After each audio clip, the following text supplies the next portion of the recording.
Office കെട്ടിട വിവാദത്തിന് പിന്നാലെ തിരുവനന്തപുരം കോർപ്പറേഷനിൽ ഇലക്ട്രിക് ബസ്സുകളിലും പോർമുഖം തുറന്നിരിക്കുന്നു ബി.ജെ.പിയും CPI-എമ്മും. ഇലക്ട്രിക് ബസ്സുകൾ സിറ്റിക്കുള്ളിൽ മതിയെന്ന് തിരുവനന്തപുരം മേയർ വി രാജേഷ്. ലാഭവിഹിതം കോർപ്പറേഷന് കൂടി അവകാശപ്പെട്ടതെന്നും മേയർ 24നോട് പറഞ്ഞു. മേയറുടെ തീരുമാനത്തെ വിമർശിച്ച് മന്ത്രി വി ശിവൻകുട്ടി രംഗത്തെത്തി. നഗരസഭാ പരിധിക്കുള്ളിൽ ഓടേണ്ട സ്മാർട്ട് സിറ്റി ബസ്സുകളെ ചൊല്ലിയാണ് കോർപ്പറേഷനിലെ BJP ഭരണസമിതിയും CPI-എമ്മും കൊമ്പുകോർക്കുന്നത്. സ്മാർട്ട് സിറ്റി ബസ്സുകൾ ഓടേണ്ടത് നഗരത്തിനുള്ളിലാണെന്നും നഗരസഭയിലെ 101 വാർഡുകളിലും ജനങ്ങൾക്ക് യാത്രാ സൗകര്യം വേണമെന്നും മേയർ വി രാജേഷ് 24നോട് പറഞ്ഞു. കരാർ പരിശോധിക്കുമെന്നും ലാഭവിഹിതം കോർപ്പറേഷനു കൂടി അവകാശപ്പെട്ടതാണെന്നും മേയർ.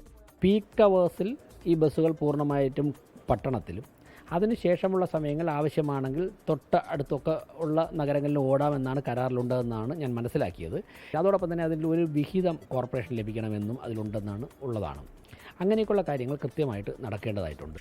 മേയറുടെ നിലപാടിനെ രൂക്ഷമായി വിമർശിച്ച മന്ത്രി വി ശിവൻകുട്ടി. നമ്മളെ ഈ തിരുവനന്തപുരത്ത് തിരുവിതാംകൂറിൽ ഒരു പഴഞ്ചൊല്ലുണ്ട്, പുത്തനച്ചി പുറപ്പുറം തോക്കും. അത്ര മാത്രമേ ഉള്ളൂ. തിരക്കുള്ള സമയം നഗരപരിധിക്കുള്ളിൽ തന്നെ ബസ്സുകൾ ഓടണമെന്നാണ് മേയറുടെ നിലപാട്. അല്ലാത്ത സമയം കുറച്ചു ബസ്സുകൾ നഗരത്തിന് പുറത്തേക്ക് വിട്ടുകൊടുക്കുന്നതിൽ തടസ്സമില്ലെന്നും കരാർ പരിശോധിച്ചതിനു ശേഷം ആവശ്യമെങ്കിൽ ഗതാഗത മന്ത്രിയുമായി ബന്ധപ്പെടുമെന്നും മേയർ വ്യക്തമാക്കി. 24 തിരുവനന്തപുരം.